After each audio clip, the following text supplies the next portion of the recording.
I was sitting in the doctor's waiting room when my phone rang. It was my only daughter, Angela. Her voice sounded strange, almost cold as she said, "Mom, we're going on a trip to Europe tomorrow.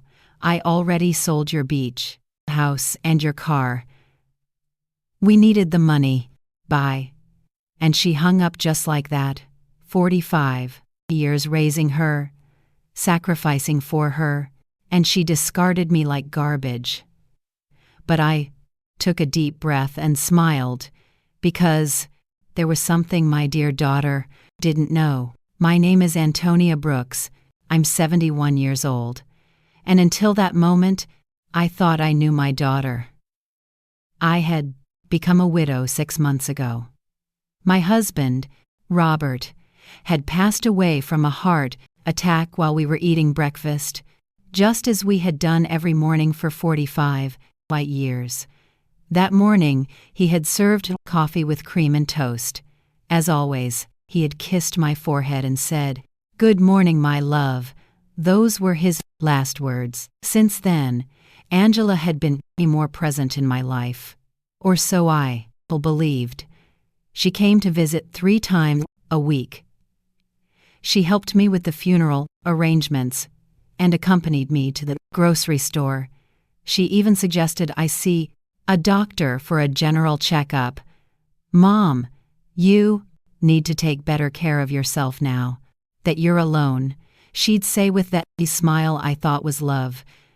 But now I understood was for convenience. The beach house had been our sanctuary for years. Robert and I bought it when Angela was 15 with a lot of hard work and sacrifice. Every summer we'd go there building memories, celebrating birthdays and Christmases. Angela would bring her boyfriends and later her husband Edward. I would cook for everyone, clean and do the laundry. Was our family tradition. I never thought she'd see it as just money. And the car, that old Ford pickup truck, Robert cared for like his own child. He'd wash it every Sunday, change the oil religiously, and always park it in the same spot under the shade of the tree. Angela knew what that truck meant to me. It was the last thing I had left of him. His scent still lingered on the seats. When she hung up, I stayed there on that uncomfortable green plastic chair, surrounded by other sick people. And for the first time in months, I didn't cry. Something strange happened. Inzid me, akami hadn't fed since Robert's death, because in that moment, I remembered something I had completely forgotten. Dry days before he died, Robert had handed me a manila envelope. "Antonia, put this in the drawer of your dresser. If something happens to me, open it after a while, but only when you feel ready." I had put it away without much thought. After the funeral, with so much grief and so many arrangements, simply forgot. But there it was, waiting for me at home. The nurse called me to go into the office. The doctor examined me and said I was in good health for my age, that I just needed to rest more and eat better. I nodded and smiled, but my mind was elsewhere. I was thinking about that envelope, about the coldness in Angela's voice, and how Edward was probably behind all of it. He had never liked me. He always saw me as a nuisance. I left the office and walked slowly to the bus stop. I no longer had a car, according to Angela. But as I waited, I couldn't help but smile. There was something poetic about all of this. My daughter thought she had left me with nothing.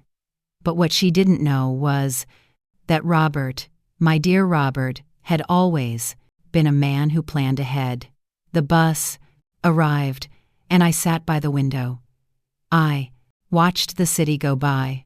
The houses, the stores, people rushing everywhere, all with their own tragedies, their own secrets.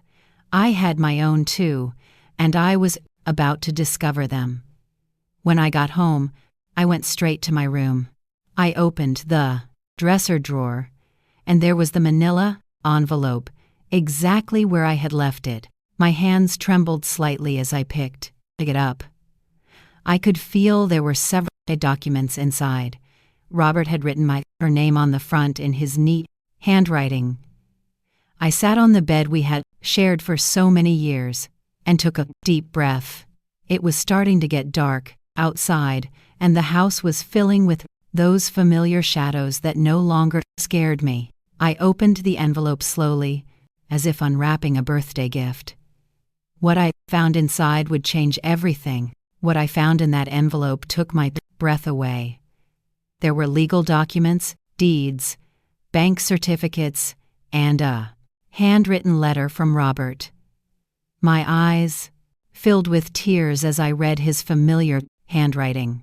My dear Antonia, if you are reading this, it means I am no longer with you. Forgive me for not telling you everything while I was alive, but I wanted to protect you from worries. Over the years, I invested our savings in properties and businesses. We don't just have the beach house. We have 6 other properties, including the apartment building where Angela and Edward live. We also have shares in 3 companies that are worth more than you can imagine. You are rich, my love. You always were rich, but now you are on paper too. My hands trembled as I looked through the documents. There were deeds to houses in different neighborhoods, a downtown condo, a small motel on the coast, and indeed the 2 zero-story apartment building where my daughter lived. Robert had been the silent owner for the past 10 years, but had put everything in the name of a company I didn't know about. And, according to the papers, I was the sole heiress of that company. There were also bank statements for accounts I never knew existed with numbers that seemed unreal.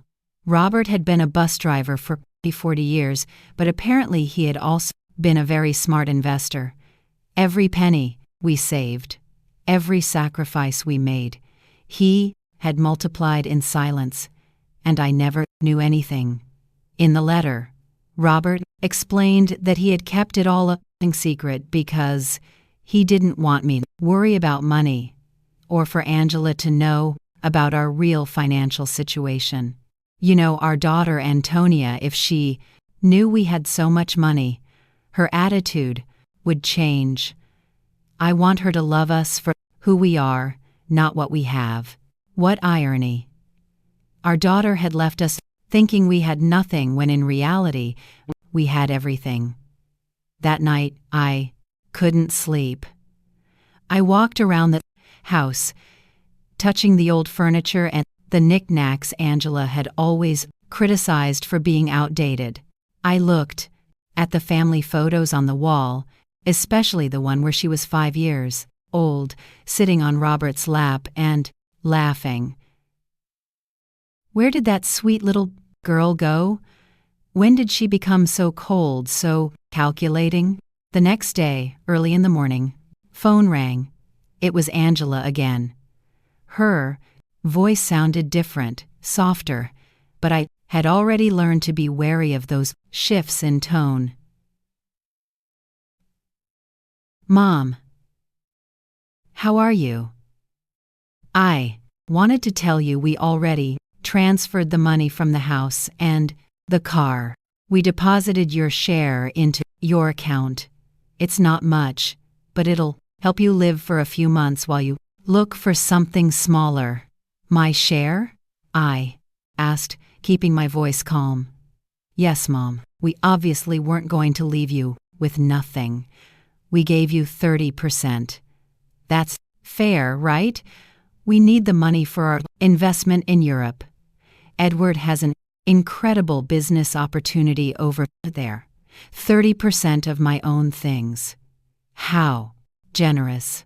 I see. Honey, and when do you leave?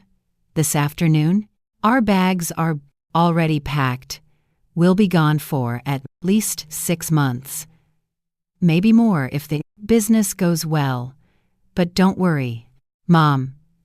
When we get back, we'll help you find a small apartment. Something that fits your needs, fits my needs. As if she knew what my needs were. Okay, Angela, have a safe trip. Oh, Mom, I knew you'd understand. You've always been so compassionate. We love you so much. And she hung up. I stood there with the phone in my hand, and for the first time in months, I laughed. I laughed like I hadn't since Robert died. The situation was so absurd. It was comical. My daughter had robbed me, kicked me out of my own house, talked to me with unbearable condescension, and all to fund a European adventure that would probably be a disaster. But what bothered me most wasn't the money. It was the ease with which she had discarded me. 45 years of my life dedicated to her, of sacrifice, of unconditional love, and she had erased me from her life with a 2-minute phone call. That was what truly hurt. I checked my bank account online. Sure enough, they had deposited an amount that probably seemed generous to them, but to me was a mockery. They had sold the beach house for much less than it was worth, likely because they needed the cash quickly, and they had sold Robert's truck for a pittance. That afternoon, from my window, I watched Angela and Edward load their suitcases into a cab. He was carrying 2 huge suitcases. She had a very expensive-looking carry-on bag. I watched them laugh, kiss, and make plans. They looked like 2 teenagers excited for an adventure. They never looked toward my window, never said goodbye. When the cab drove away, I sat in the kitchen with a cup of tea and Robert's documents spread out on the table. I had to make some decisions. I could call a lawyer, reclaim my properties, and get back everything they had taken. But something told me there was a better way to handle this, a more educational way. I called Mr. Peterson, the lawyer who had handled Robert's affairs. He had been at the funeral, had given me his condolences, and had told me to call if I ever needed anything. Well, now I needed him. Mrs. Brooks, it's good to hear from you. How are you? I'm doing well, Mr. Peterson. I need to see you urgently. I found some documents from Robert that I don't quite understand. Of course, you can come to my office tomorrow morning. I'll be there. That night, for the first time in months, I slept soundly. I dreamed of Robert. He was sitting in his favorite chair, reading the newspaper, just like every morning. And when he saw me, he smiled and said, "It's about time, my love. It's about time you stood up for yourself." I woke up with a strange feeling. It wasn't exactly happiness, but it wasn't the sadness I had felt for so many months either. It was something like determination. For the first time since Robert's death, I had a clear purpose. I was going to get back what was mine, but not in the way Angela expected. The next morning, I got dressed with more care than usual. I put on my wine-colored dress, the one Robert always said made me look elegant. I fixed my hair and put on a little makeup, and when I looked in the mirror, I saw a woman I hadn't seen in a long time. I saw a strong woman. Mr. Peterson's office was downtown. It was an old but elegant building with marble floors and large windows. He greeted me with a warm smile, but when I showed him the documents, his expression changed completely. Mrs. Brooks, this is much more than I imagined. Robert was a very smart man. Look, according to these papers, you are the owner of, I know, Mr. Peterson. I've already reviewed them. What I need to know is what I can do legally.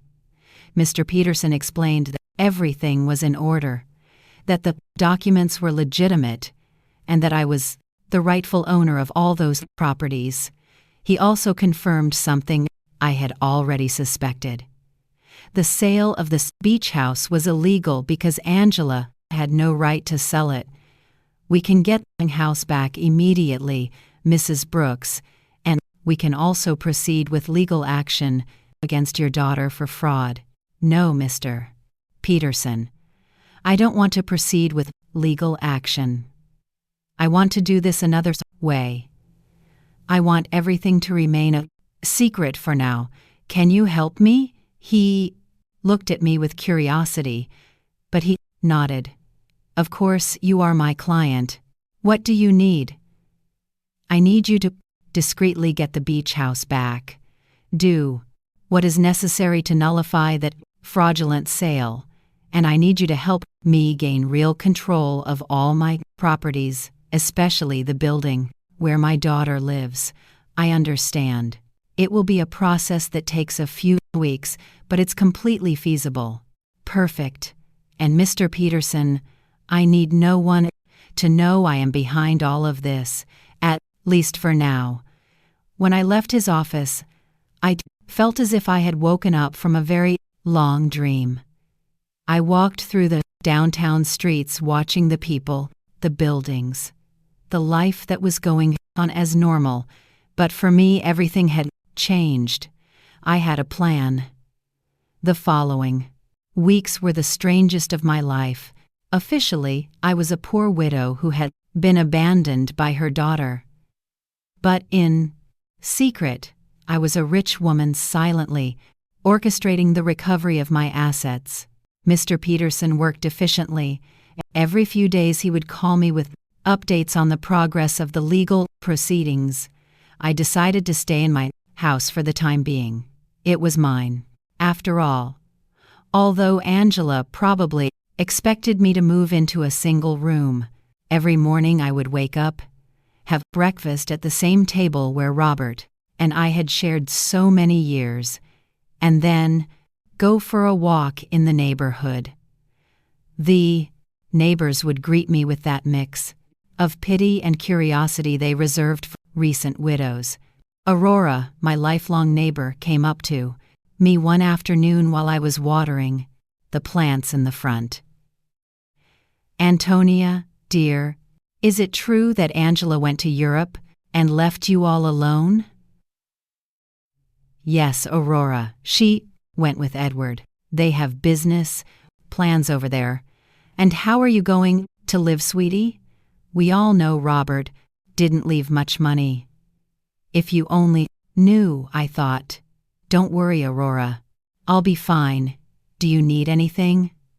I can bring you some food, help you with groceries. You're very kind, but I'm fine, really. Aurora looked at me with that expression I knew well. It was the same look I had received after the funeral. Compassion mixed with a little relief that it wasn't her tragedy. Well, you know where to find me if you need anything.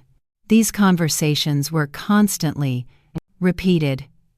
The butcher, the baker, the lady at the corner store. Everyone spoke to me with that soft tone they use with the unfortunate, and I would nod, smile, and thank them for their concern.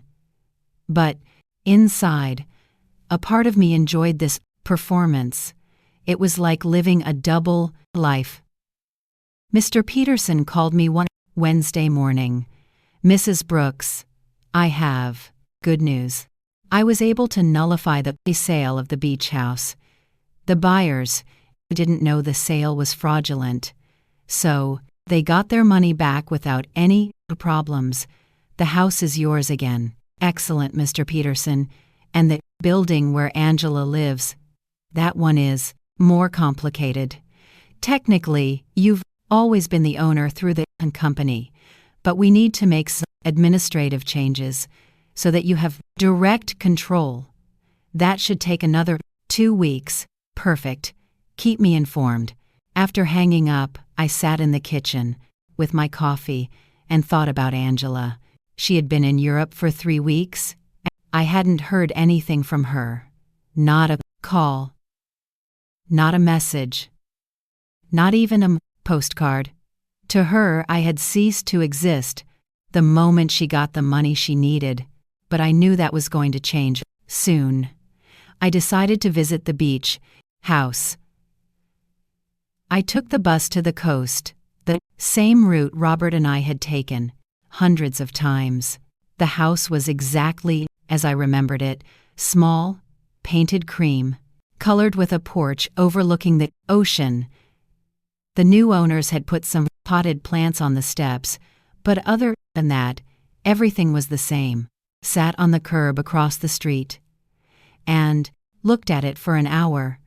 I remembered summer afternoons when Angela was little, running on the beach and building sandcastles, Robert grilling fish on the barbecue while I made salads. In the kitchen, Angela bringing friends, then boyfriends, then Edward.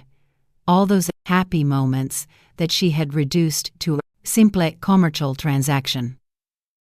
An older gentleman came out of the house and saw me sitting there. He approached me with curiosity.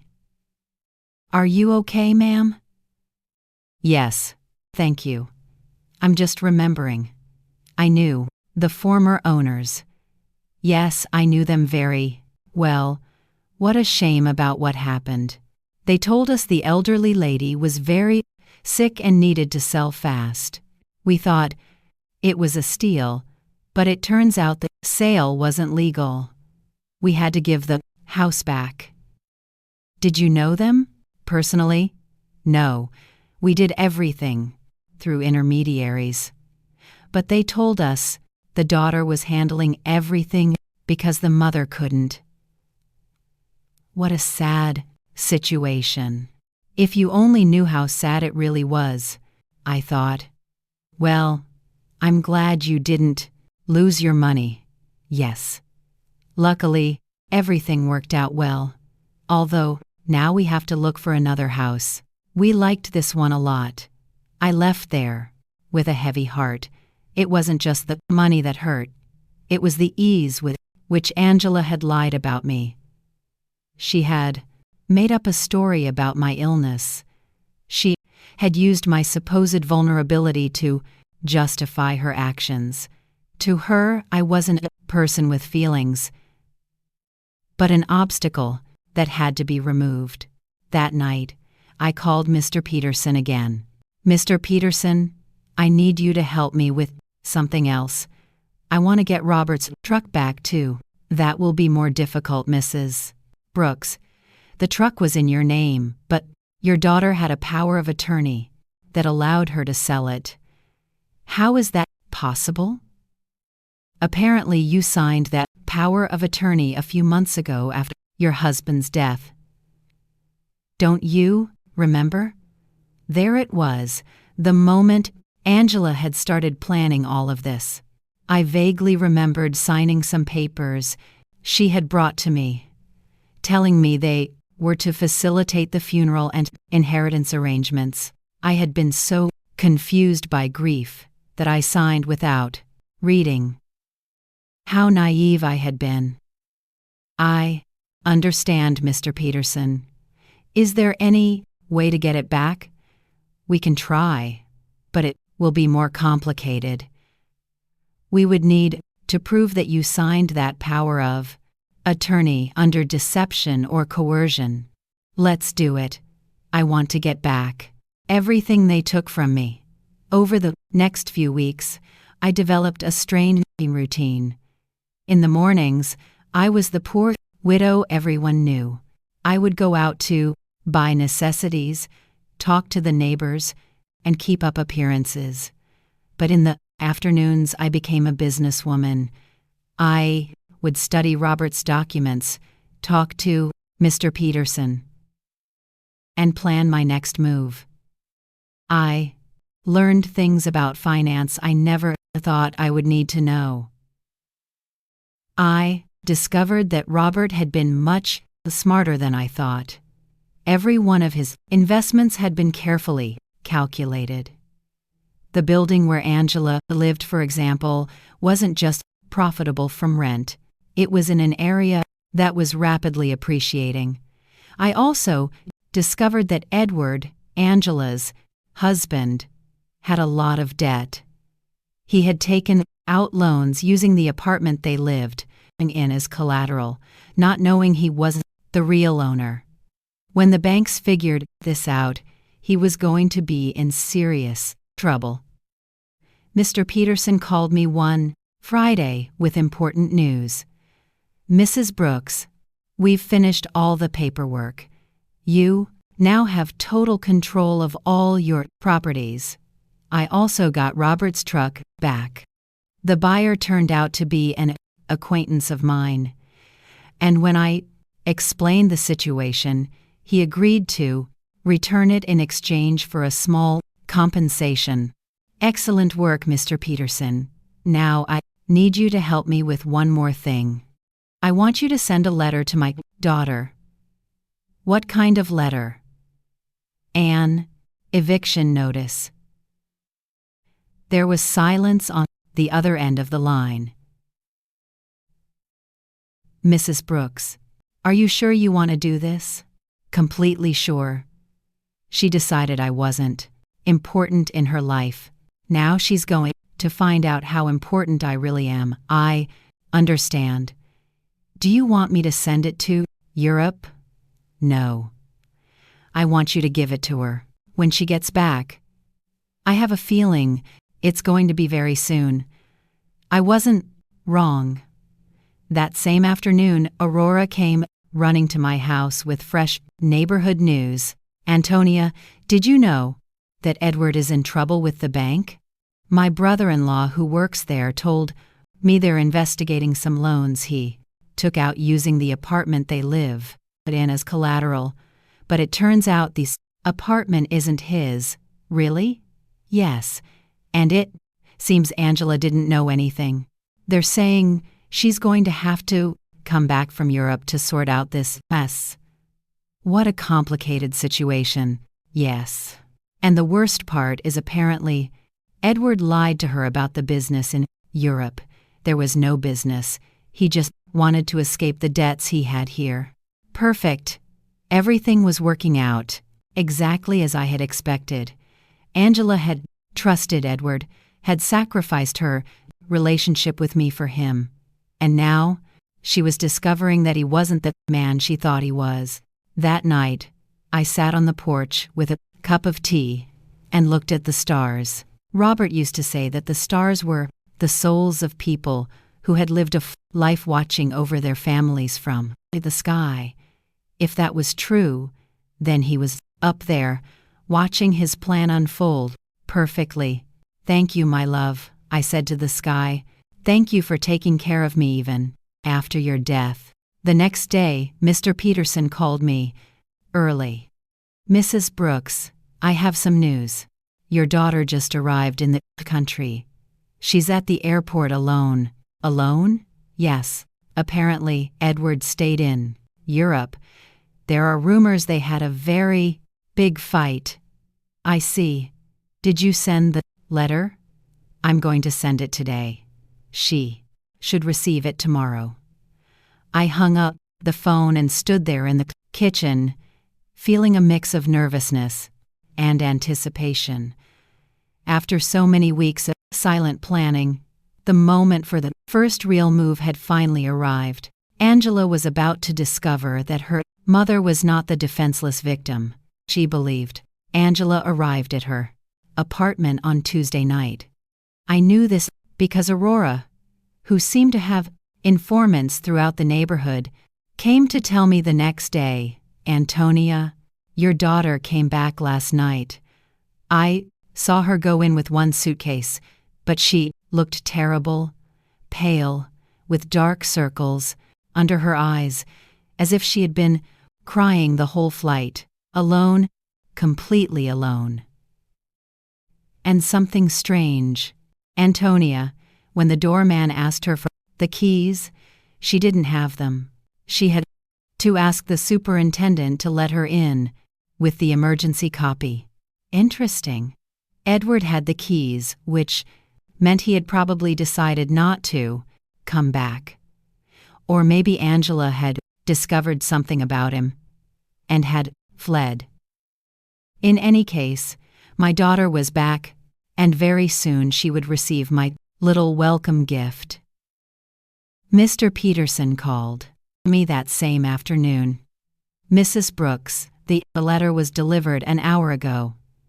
The doorman confirmed that your daughter received it in person. Perfect. How long did we give her? 30 days to vacate the apartment as per legal standards. But, Mrs. Brooks, are you sure you want to do this? She is your daughter after all. Mr. Peterson, my daughter kicked me out of my own house with a 2-minute phone call. She sold my things without asking. She treated me like garbage. Now she's going to learn that actions have consequences. I understand. I just wanted to make sure you had considered all the implications.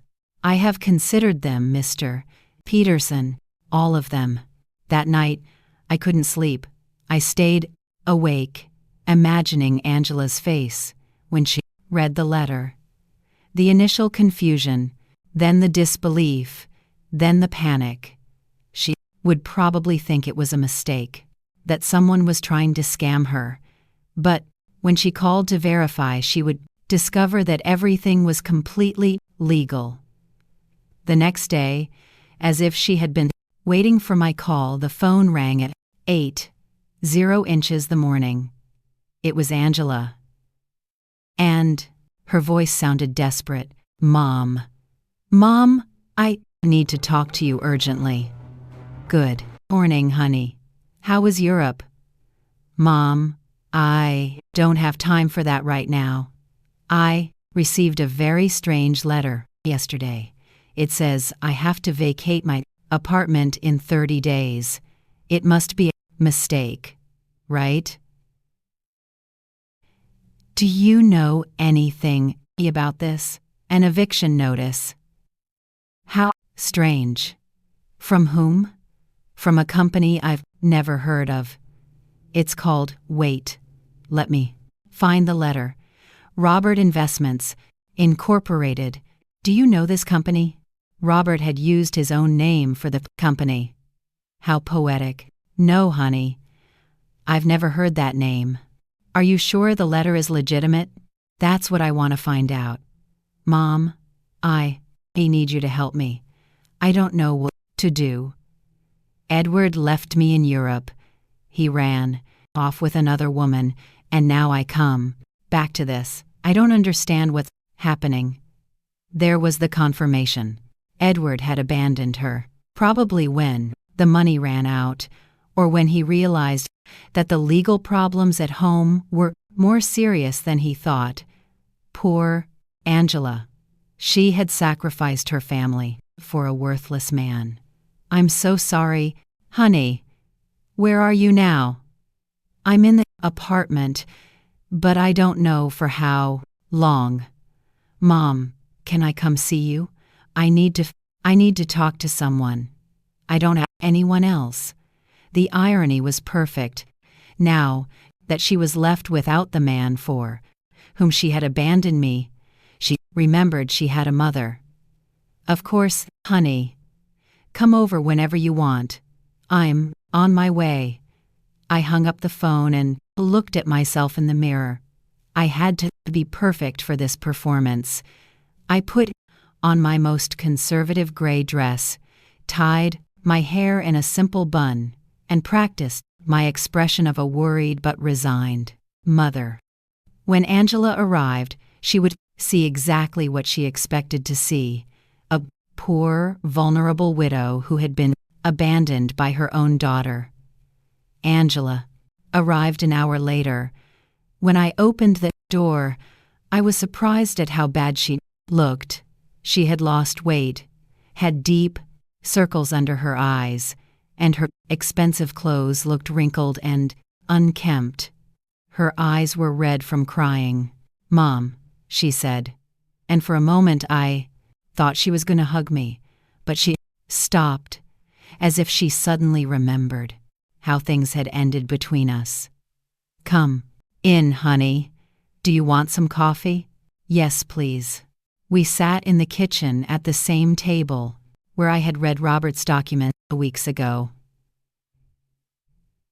Angela looked small in that chair, lost, just like when she was a child, and came to tell me about her school problems. "Mom, I'm so sorry for the way I left.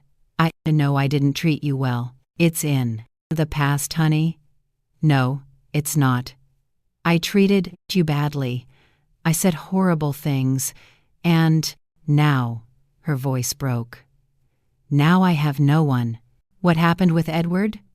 "He left with a 5-year-old hotel waitress in Paris. It turns out there was never any business in Europe. It was all a lie. He just wanted to escape the debts he had here and use the money from the sale of your house to fund his adventure." "All the debts?" "Yes, Mom. So many debts. It seems he had been taking out loans for years, using the apartment we lived in as collateral. But now I find out he wasn't the owner of the apartment. How is that possible?" Here was my opportunity. "I don't know, honey. Property matters are very complicated. The problem is that now the banks are coming after me for his debts. They say, since we were married, I'm also responsible.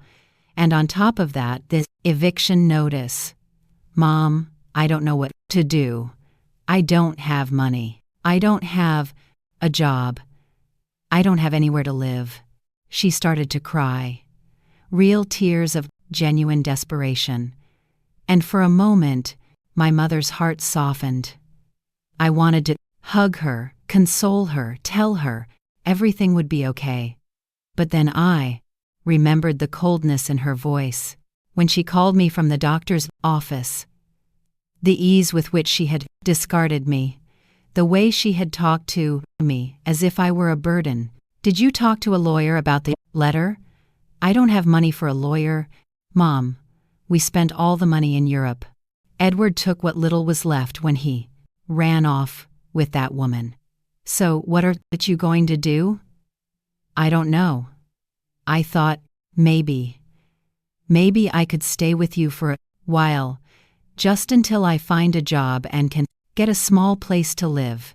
There was the question I had been waiting for. After kicking me out of my own house, after selling my things, after treating me like garbage, she now wanted me to rescue her. She wanted the poor widow she had created to save her from the consequences of her own actions. "Of course, honey, this will always be your home." Angela looked at me with surprise, as if she hadn't expected it to be so easy. "Really, Mom, after everything that happened? You are my daughter, Angela. That will never change." She got up, and this time she hugged me. It was a desperate hug from someone drowning and clinging to the only thing they can find. I hugged her back too, but not with unconditional love from before. Now, there was calculation in my embrace. Strategy. "Thank you, Mom. I promise I'll find a job soon. I won't be a burden. Don't worry about that now. Rest, recover, and then we'll see what your options are." Angela left that afternoon to get some things from her apartment. I stayed in the kitchen, thinking about how easy it had been. She had come to me exactly as I had planned, broken, desperate, with no options, and best of all, she suspected nothing. To her, I was still the poor abandoned mother who needed her compassion. But this was only the first part of my plan. Having her live with me would give me the perfect opportunity for the next phase. I was going to let her settle in, feel safe, and believe she had found a refuge in my house. And then, when she least expected it, I was going to teach her the difference between being poor by choice and being poor by consequence. That night, I called Mr. Peterson. Mr. Peterson, I need you to do something else for me. Tell me, Mrs. Brooks. I want you to investigate Edward's debts. I want to know exactly how much he owes to whom, and what legal options. I have to separate them from my daughter. That will take time, but it's feasible. Perfect. And Mr. Peterson, I want you to keep this an absolute secret.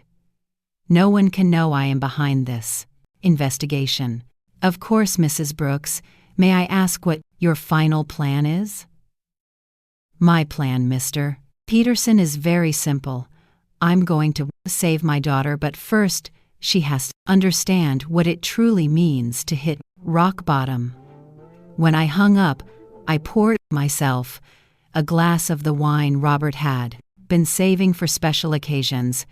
It had been a long time since I'd had a special occasion like this one. The game had begun, and for the first time in months, I had all the good cards in my hand. Angela moved into my house the next day. She arrived with 2 suitcases and a cardboard box, all that was left of her previous life. I watched her unpack in her old room, the same one she had slept in during her teenage years, and I could see the humiliation in every one of her movements. She had gone from living in a luxury condo to taking refuge in her childhood bedroom. Mom, I found this in the apartment, she said, showing me a manila envelope. It was among Edward's things. It has your name on it. It was another one of Robert's envelopes. My heart sped up, but I kept my composure. My name? How strange. Yes. Look, she showed me the envelope. Indeed, it had my name written on it in Robert's handwriting, but this envelope was different from the one I had found in my dresser. This one was smaller, newer. Maybe Edward found it among Dad's things when he died and forgot to give it to me. Angela said, "It's possible. Can I see it?" I opened the envelope in her presence.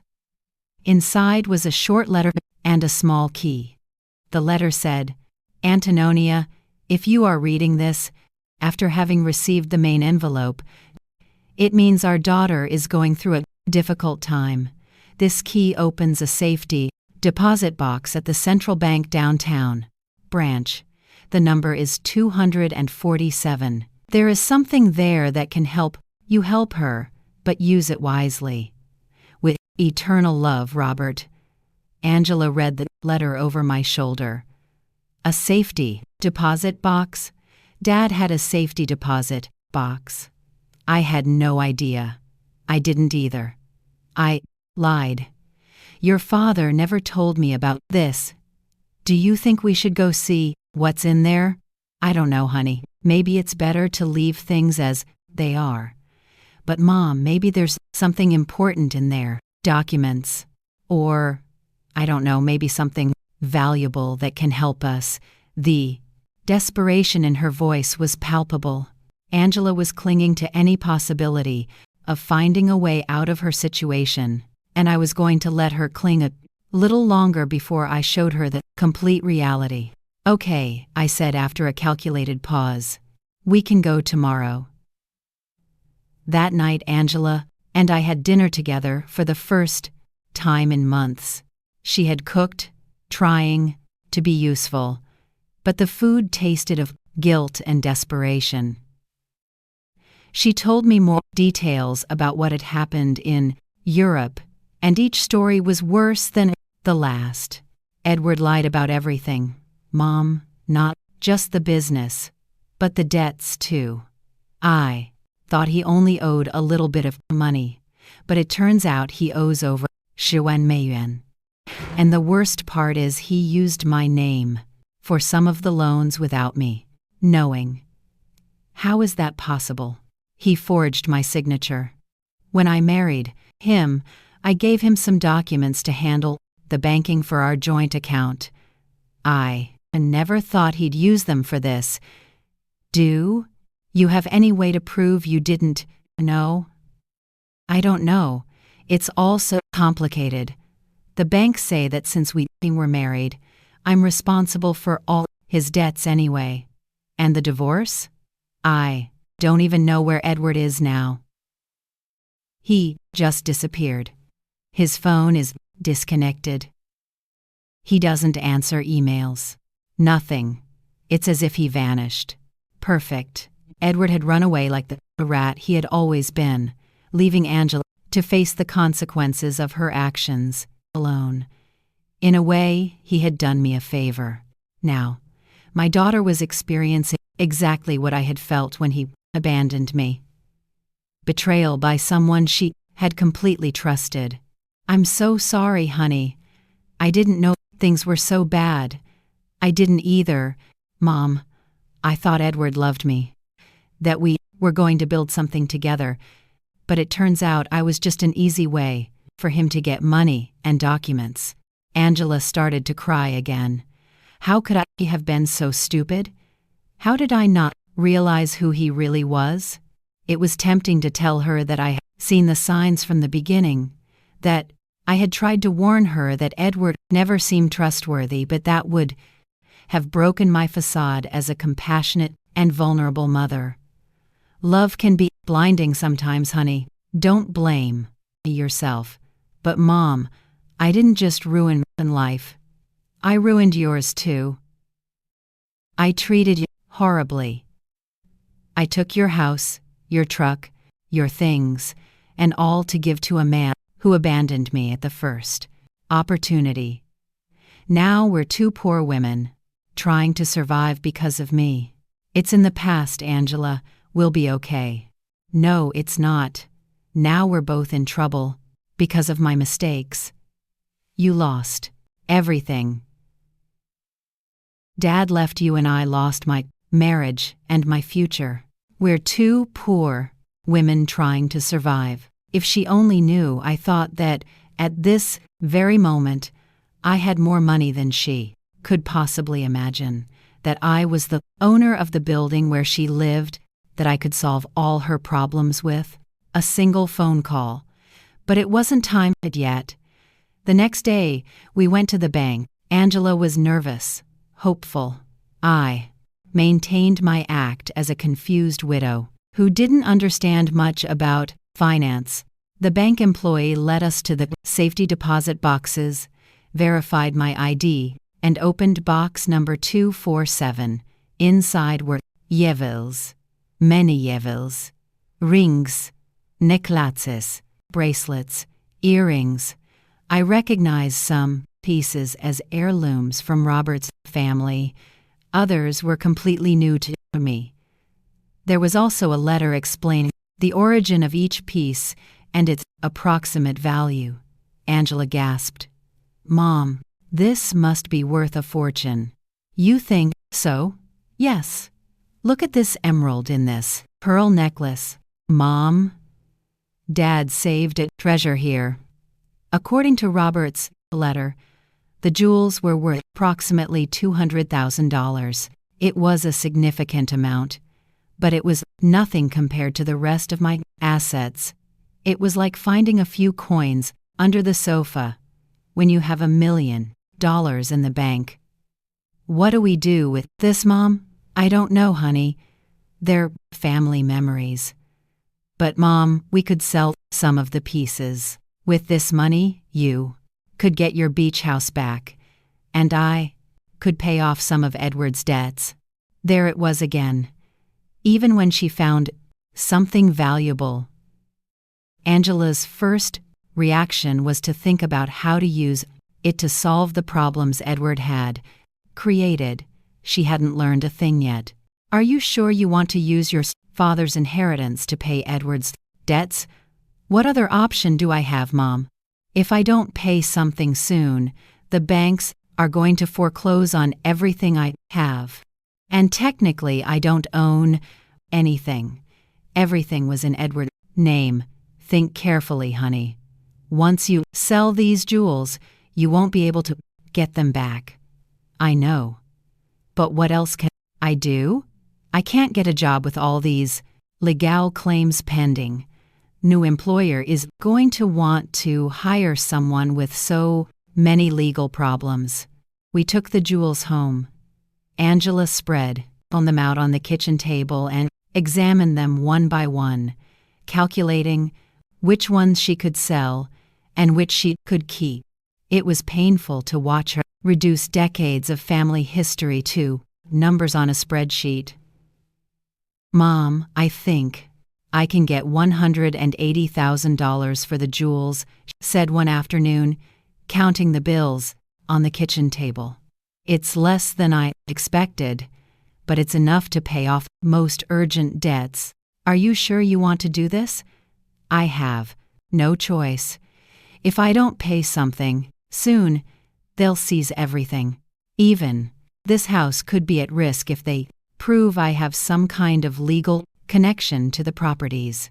How ironic the situation was. Angela was worried about losing a house that I owned, paying the debts of a man who had abandoned her with money from jewels that had belonged to the same man who had created the fortune that could save her. And how are you going to decide which debts to pay first? I talked to a free financial advisor at the bank. She told me to prioritize the debts that have real collateral, because those are the ones that can affect property or lead to immediate foreclosure. Angela had matured so much in these few weeks. The woman who had sold my things without consulting me was now carefully investigating every financial decision. The suffering had made her more responsible but also more fragile. That night, while she was organizing the debt documents on the table, I received a call from Mr. Peterson. Mrs. Brooks, I have a full report on Edward's debts. The situation is worse than I thought. How much worse? He owes over $200,000 to several banks and also has debts with private lenders. What's more concerning is that he used falsified documents with your daughter's signature for some of these loans. That means Angela is legally responsible. It's complicated. If we can prove she didn't know, we might be able to get her out of some of the debts, but it's going to be a long and expensive process. How expensive for a good lawyer specializing in these types of cases? Probably $50,000, and there's no guarantee of success. I understand. And what if she just pays the debts? If she has the money, that would be the fastest solution. But I doubt she has access to that amount. Mr. Peterson, I want you to prepare all the necessary documents to get my daughter out of these debts, but don't tell her anything yet. You're going to pay Mrs. Brooks. I'm going to do whatever is necessary to protect my daughter, but this has to be handled in a very specific way. When I hung up, I found Angela in the living room, looking at the jewels with a sad expression. She looked lost, like a child who had broken her favorite toy and didn't know how to fix it. What are you thinking about, honey? About Dad? About how disappointed he would be in me if he could see what I did with my life? Your father loved you very much, Angela. He would understand. No, Mom. He taught me to be responsible, to value family, not to be selfish. And I did the exact opposite. I abandoned my mother for a man who turned out to be a liar. I sold my family's memories for money. I ruined everything he built. For the first time since she had returned, I heard a genuine regret in her voice. It wasn't just lamenting the consequences of her actions, but a true acknowledgement that she had done something morally wrong. People make mistakes, honey. The important thing is to learn from them. But how do I learn from this, Mom? How do I fix the damage I've done? There was the question I had been waiting for.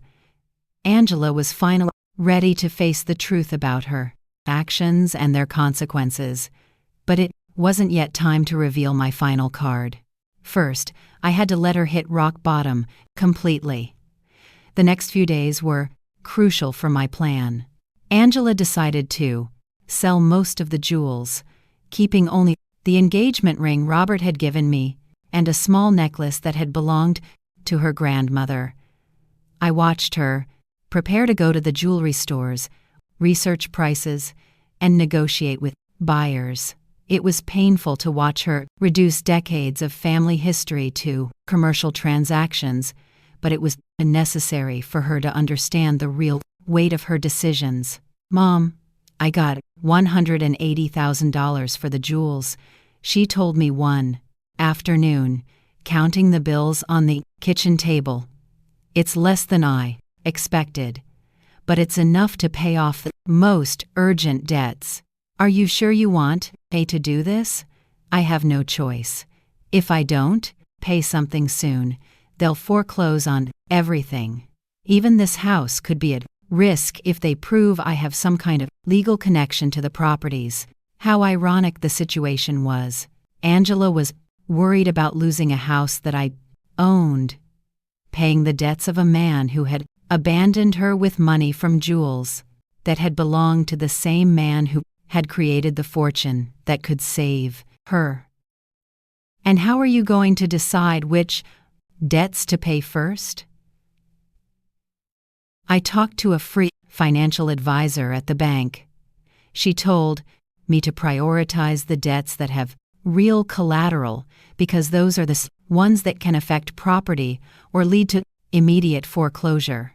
Angela had matured so much in these few weeks.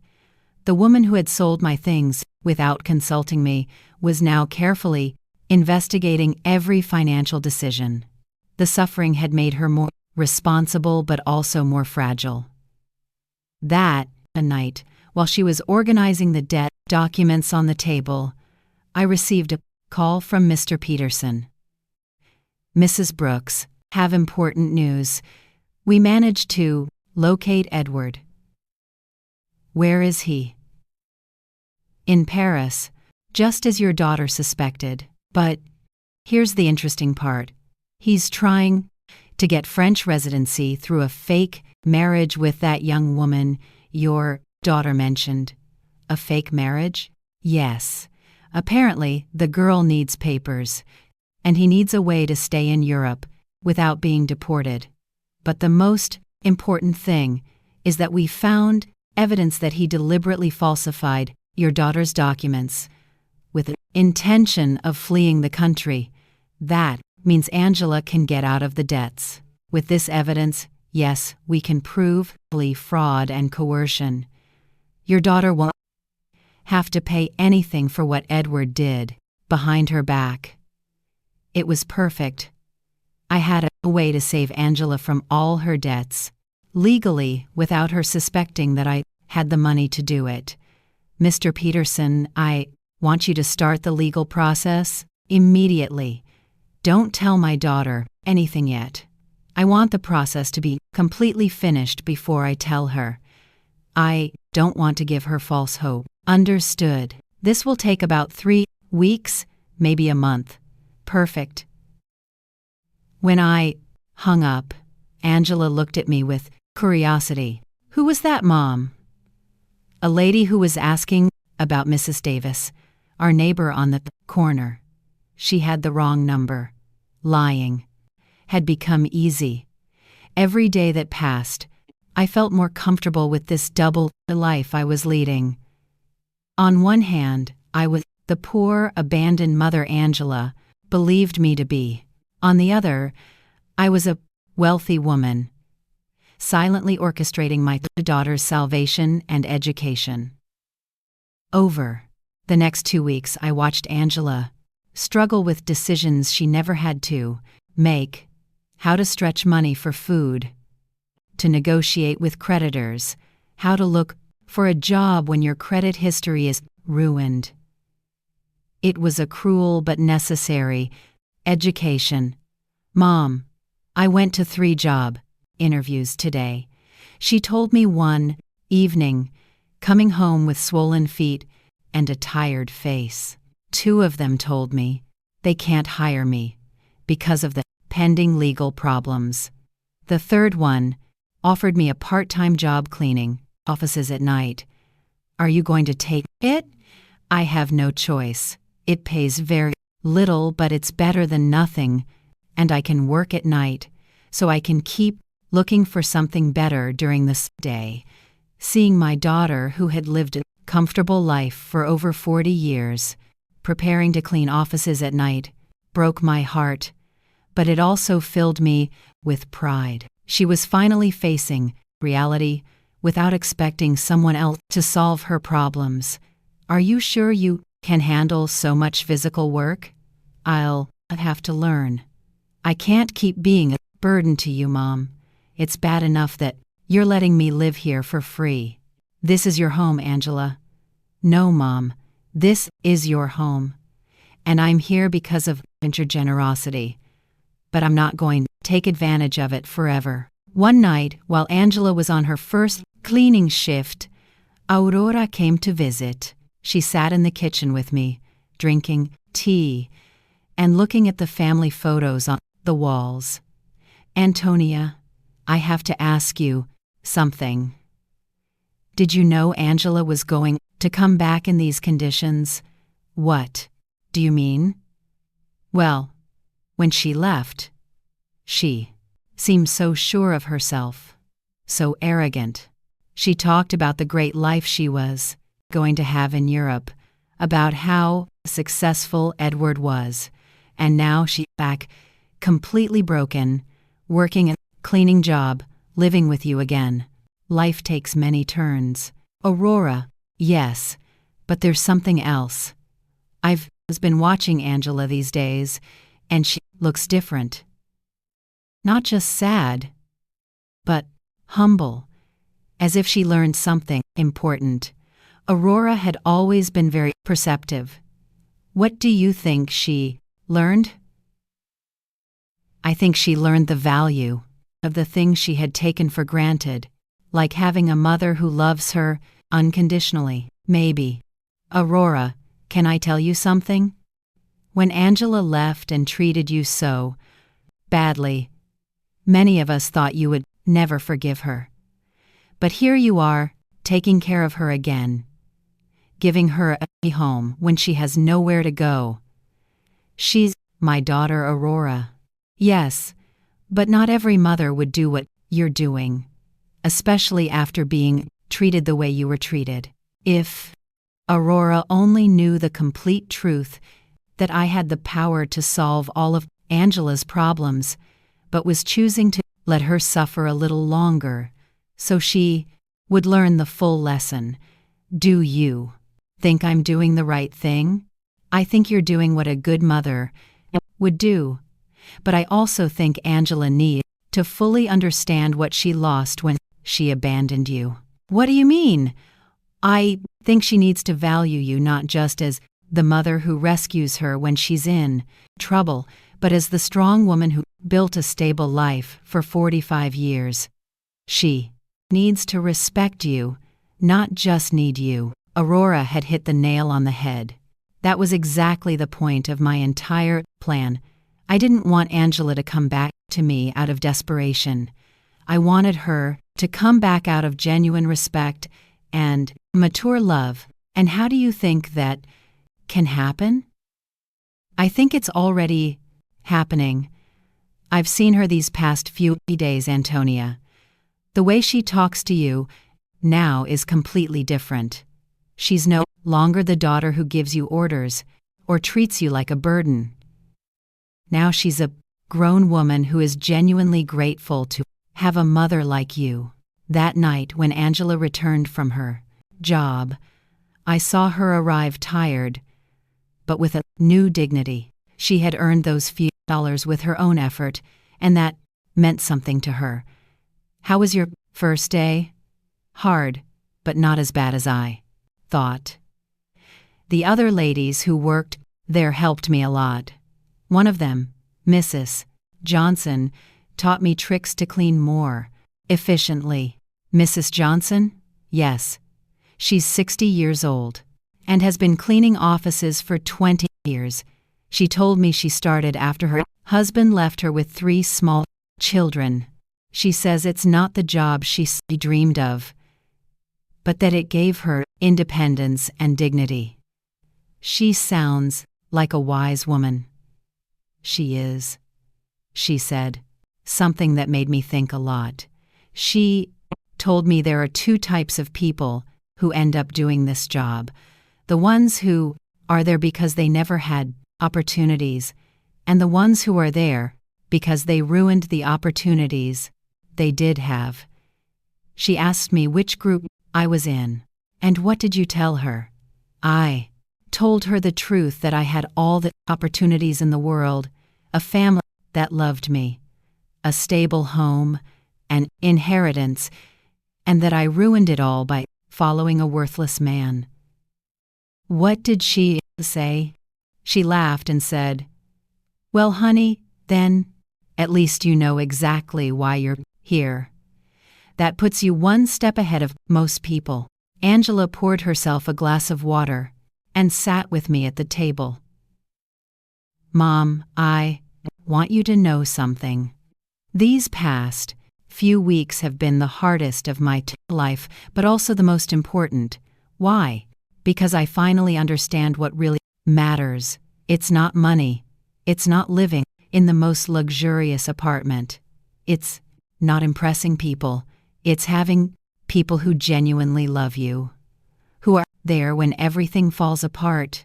Angela, no, let me finish. "You have every right to hate me for what I did to you. I abandoned you when you needed me most. I took everything Dad left you. I treated you as if you were a nuisance. And now I'm here again expecting you to forgive me and take care of me. I already forgave you, honey. But I haven't forgiven myself, and I won't until I prove that I've truly changed, that I've learned from my mistakes." Mr. Peterson called me the next morning. "Mrs. Brooks, I have excellent news. The legal process is almost complete. We can get your daughter out of all of Edward's debts. It was time." After weeks of watching Angela struggle, work, and reflect on her mistakes, the moment had finally arrived to show her that she had never been alone, that she had always had someone quietly watching over her. "Mr. Peterson, I want you to organize a meeting. It's time for my daughter to know the whole truth." Mr. Peterson arranged the meeting for Friday morning at his office. I told Angela that I had made an appointment with a lawyer who could help her with her legal problems, but I didn't explain the details. She agreed to come, although she was nervous about the cost of the consultation. "Mom, I don't have money to pay a lawyer. I barely have enough to cover basic expenses." "Don't worry about that now, honey. Let's just hear what he has to say." We arrived at Mr. Peterson's office on time. Angela had dressed in her best clothes, which now looked a little big on her thinner body. She was nervous, wringing her hands, expecting another piece of bad news on her endless list of problems. Mr. Peterson greeted us with his usual professional smile. "Mrs. Brooks. Miss Brooks, thank you for coming." "Thank you for seeing us," Angela replied, "although I should warn you that my financial situation is very complicated, and I probably can't afford high fees." "That's exactly what we're going to talk about," Mr. Peterson said, exchanging a look with me. "But first, I need you to review these documents." Mr. Peterson handed Angela a thick folder. She opened it and began to read, her expression gradually changing from confusion to surprise. "I don't understand. These documents say that Edward forged my signature, that there is evidence of fraud, that I am not responsible for the debts." "That's right. We have been investigating your case for the past few weeks. We found enough evidence to prove that you were a victim of identity fraud. But how is that possible? Who paid for this investigation? I don't have money for this." Mr. Peterson looked at me. It was my moment. "Angela, there's something I need to tell you." "What, Mom?" I took a deep breath. After weeks of acting, I was finally going to reveal the truth. "Your father left me more than you knew. Much more." "What do you mean, Mr. Peterson?" "Show her the other documents." Mr. Peterson took out a second folder and handed it to Angela. This time the documents were the property deeds, the bank statements, the investment certificates, the entire fortune Robert had built in secret. Angela read in silence for several minutes. Her face went through a complete range of emotions: confusion, disbelief, shock, and finally, comprehension. "Mom, this says you are the owner of the building where I lived." "Yes. And that you have other properties, bank, accounts, investments." "Yes. This means that when I sold the beach house, it was my house and the sale was fraudulent. I already got it back." Angela stared at the papers, trying to process the information. "How long have you known this?" "Since the day you called me from the doctor's office. You knew all this when I came back from Europe, asking for help?" "Yes. You knew you could solve all my problems. When you saw me crying every night?" "Yes." There was a long, tense silence. Angela closed the folders and looked directly into my eyes. "Why, Mom? Why did you let me suffer when you could have helped me?" This was the question I had been waiting for weeks. "Because you needed to learn something you couldn't learn any other way." "What?" "You needed to learn the value of the things you had lost. The value of family, of respect, of responsibility. When you abandoned me, it wasn't just money you took from me. It was dignity. It was love. It was trust." Angela started to cry. But they weren't tears of self-pity like the one she had shed during these weeks. They were tears of deep understanding. "I abandoned you when you needed me most. Yes, I treated you like garbage. Yes, and you saved me anyway. Yes, but not in the way you expected. I didn't save you by giving you money so you could keep making the same mistakes. I saved you by letting you hit rock bottom so you could learn to save yourself." Mr. Peterson discreetly intervened. "Miss Brooks, your mother has paid all the legal expenses to free you from Edward's debts. She has also recovered all the properties that were sold fraudulently. You are completely free of legal problems. And the cleaning job I got. You can quit if you want," I said. "But I hope you don't." "Why?" "Because that job is teaching you something you never learned when everything was easy. It's teaching you the value of your own effort, the dignity of honest work, the importance of valuing every dollar you earn." Angela wiped her tears and looked at me with an expression I hadn't seen in years. It wasn't the look of a daughter who needs her mother, but the look of a grown woman who respects another woman. "Do you forgive me, Mom?" "I forgave you a long time ago, honey. The question is, can you forgive yourself? I don't know if I can. I did unforgivable things. People make mistakes, Angela. The important thing is what we do after we recognize those mistakes. Mr. Peterson left us alone in his office for a few minutes. Angela and I sat in silence, processing everything that had happened. Mom, I want you to know something. Even if you didn't have all this money, even if you were really the poor widow I thought you were, I would have learned the same lesson. What lesson?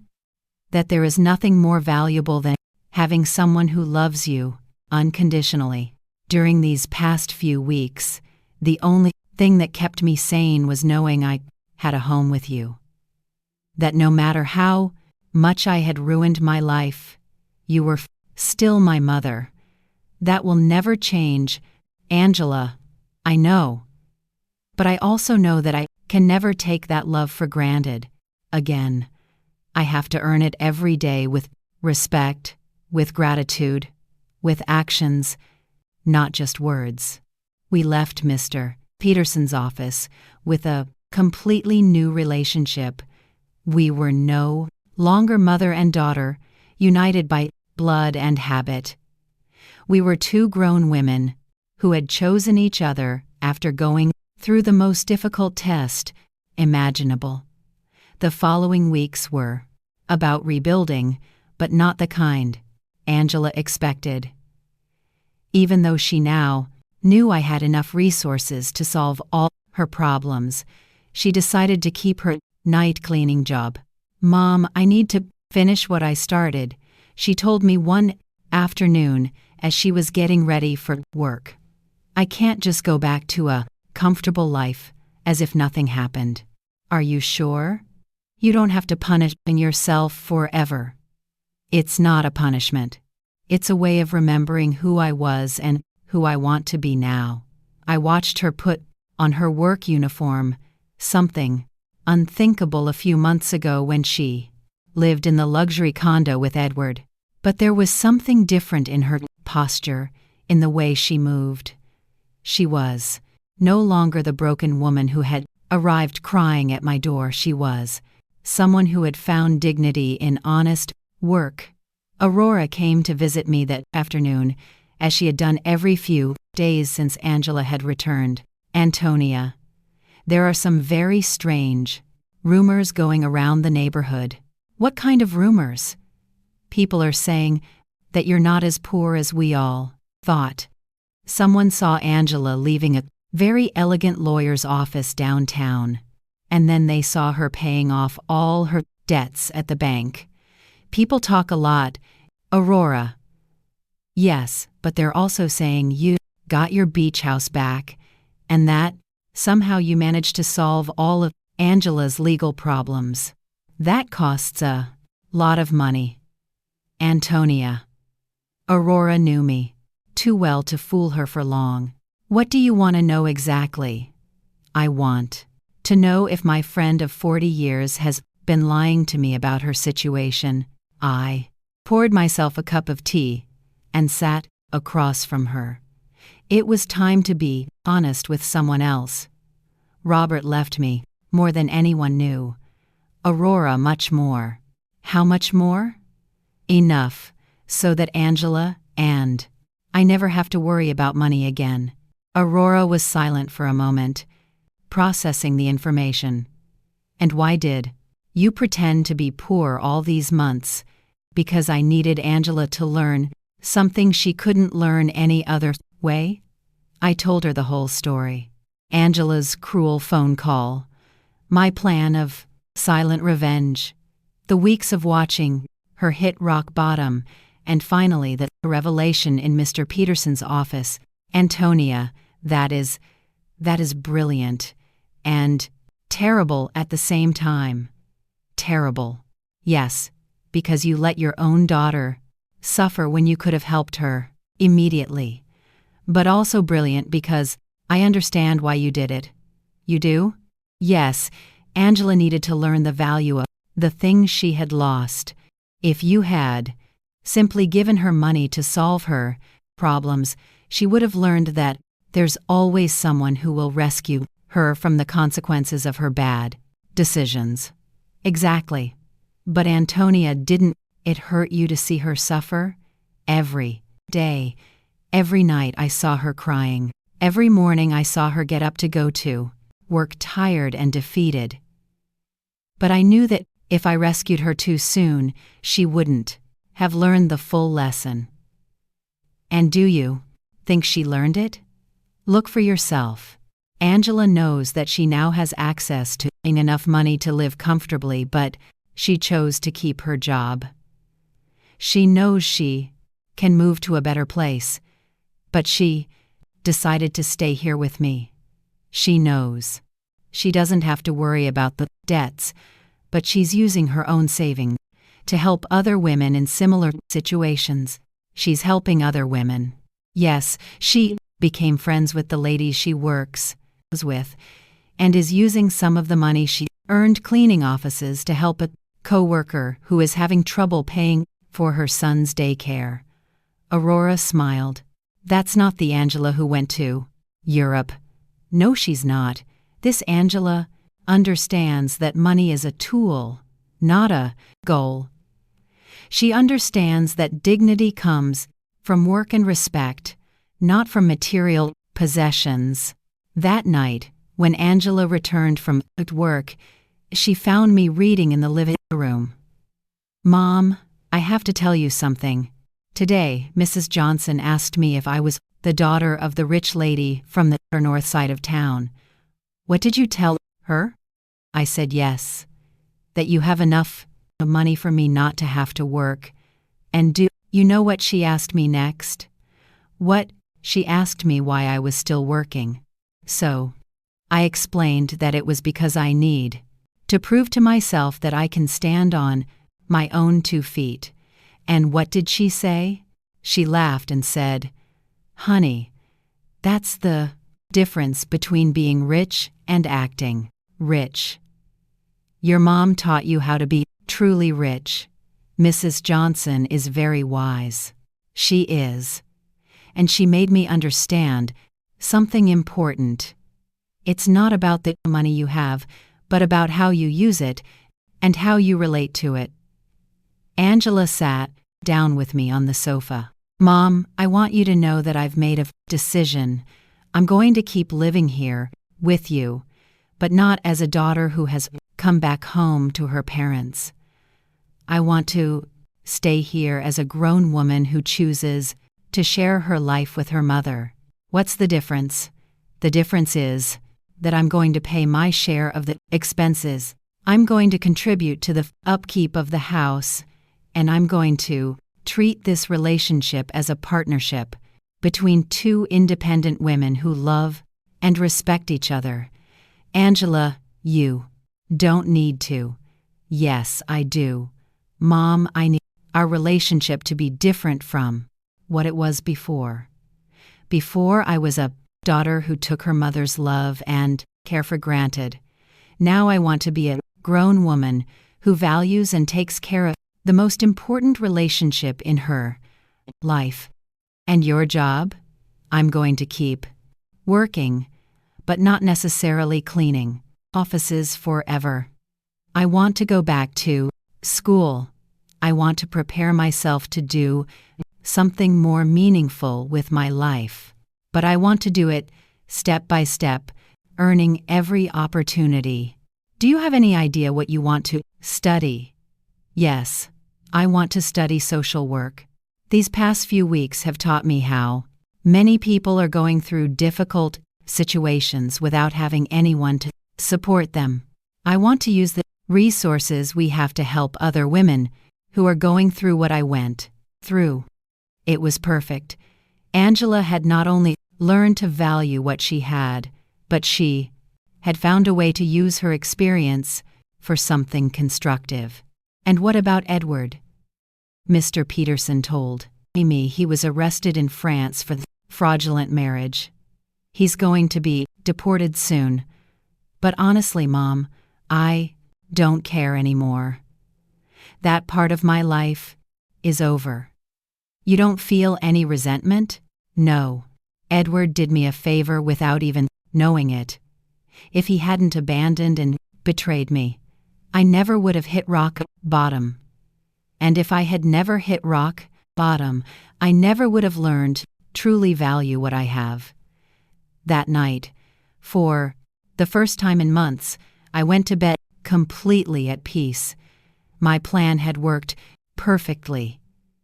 Angela had not only learned the lessons she needed to learn, but she had emerged from the experience as a stronger, wiser, and more compassionate person. Robert would have been so proud.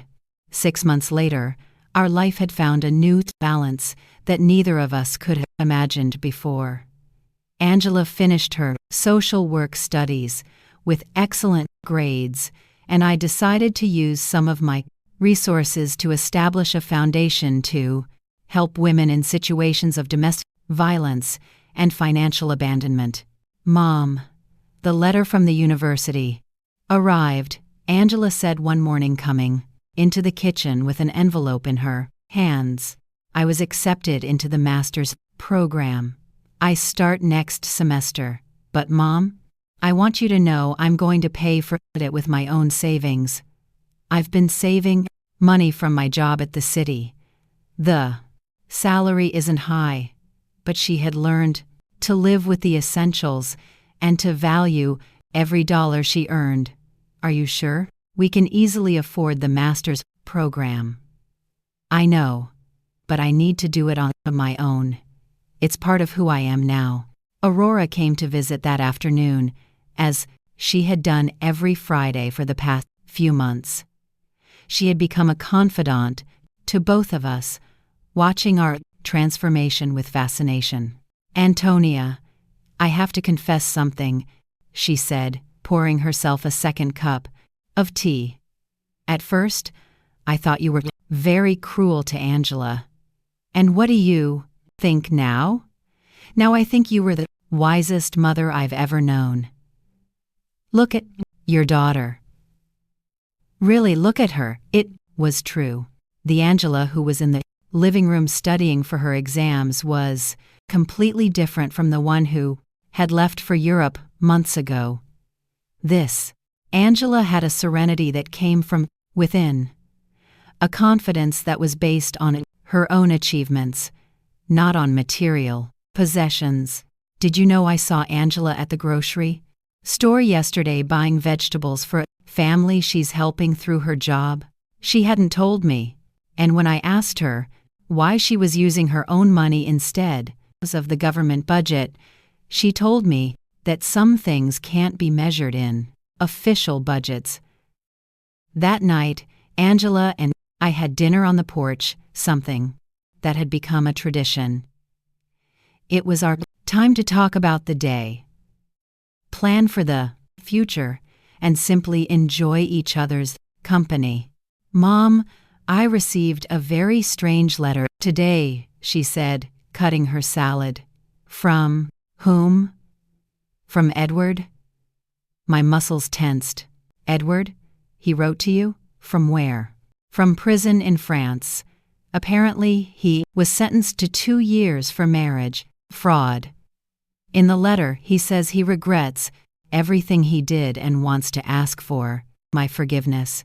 And how do you feel about it? Honestly, I don't feel anything. No anger, no sadness, no desire for revenge. It's as if that part of my life happened decades ago, not months ago. Are you going to write back? No. Not because I hate him, but because there's nothing to say. That Angela who married him no longer exists. This Angela has nothing to talk to him about. I was impressed by the maturity in her voice. The woman sitting across from me had developed an inner strength that came from hitting rock bottom and getting up on her own. Do you know what this whole experience taught me, Mom? What? That true love isn't the one that tells you what you want to hear. True love is the one that teaches you what you need to learn, even when it hurts. It's a difficult lesson to learn, but it's a necessary one. Edward told me what I wanted to hear. He made me feel special. He convinced me that I deserved a life of luxury without effort. You taught me that true wealth comes from hard work, respect, genuine relationships. That night, after Angela went to her room to study, I sat on the porch alone, looking at the stars and thinking about Robert. I had promised him I would take care of our daughter, and I finally felt I had fulfilled that promise in the right way. I hadn't taken care of her by giving her money when she needed it. I had taken care of her by teaching her to take care of herself. I hadn't saved her by solving her problems. I had saved her by allowing her to learn to solve them on her own. The next day was Sunday, and we had planned to visit the beach house together for the first time since I had gotten it back. Angela hadn't wanted to go before, saying she needed time to process everything that had happened. "Are you ready?" I asked her as we got into the truck. "I think so." The trip was silent but comfortable. When we arrived, Angela stood for a moment in the truck, looking at the house where we had spent so many family summers. "It looks exactly the same," she said finally. "Some things don't change, but others do. I am not the same person who sold this house." We went in together. The house was clean and tidy, exactly as Robert and I had kept it for years. Angela walked through each room, touching the furniture and looking at the family photos that hung on the walls. "Mom, I want to apologize." "You already apologized, honey." "No, I want to apologize specifically for this house. Not just for selling it, but for reducing all our family memories to a commercial transaction. It's forgiven. This house represents 40 years of family, summers, of birthdays, of Christmases. Dad built that porch with his own hands. You planted that garden. I learned to swim at that beach. And I turned it all into money to fund the adventure of a worthless man." She sat on the sofa where Robert used to read on Sunday mornings. "Do you know what hurts me the most?" "What?" "That when I sold it, I didn't feel anything. It was just another property. Now being here again, I can feel Dad in every corner. I can hear his laughter, smell his morning coffee, see his reading glasses on the table. He is here, Angela. He has always been here. I know. And I also know that he is proud of how you handled all of this." We spent the whole day at the house cooking together, cleaning, and fixing small details. It was like a ritual of reconnection, not just with the place, but with the values that place represented. When the sun began to set, we sat on the porch Robert had built, looking at the ocean. "Mom, I have a proposal." "What is it?" "I want us to turn this house into a temporary shelter for women who are leaving situations of domestic violence, a place where they can stay while they rebuild their lives." It was the perfect proposal. Robert would have loved the idea that his beach house would serve to help other families. I think that's a beautiful idea, honey. We can use some of the foundation's resources to maintain it, and I can oversee the program through my job. Are you sure you want to turn our family sanctuary into that, Mom? The best sanctuaries are the ones that are shared. Dad always said that a house isn't truly a home until it opens its doors to other people who need love. He was right. Robert had always been generous with our home, inviting relatives, friends, and neighbors who needed a place to stay. We returned home that night with a new project and a completely renewed relationship. We were no longer mother and daughter united by obligation or need. We were two women who had consciously chosen to build a life together based on love, respect, and a common purpose. That night before falling asleep, I spoke to Robert in silence. We did it, my love. Our daughter finally understood what truly matters. And for the first time since his death, I felt he answered me. I always knew you would. You're both stronger than you think. Justice had arrived not as revenge, but as education, not as punishment, but as transformation. And in the end, we had both gained something much more valuable than money. We had gained an authentic relationship built on a solid foundation that no future crisis could destroy. Did you like my story? And which city are you listening from? Let's meet in the comments. If you liked the story, you can support me by sending a super thanks so I can keep bringing more stories like this. Thank you so much for your sweet support. I'm looking forward to your comments on the story. On the screen, you can see 2 new life stories that I highly recommend. There's so much more on my channel. Don't forget to subscribe. See you in the next life story with love and respect.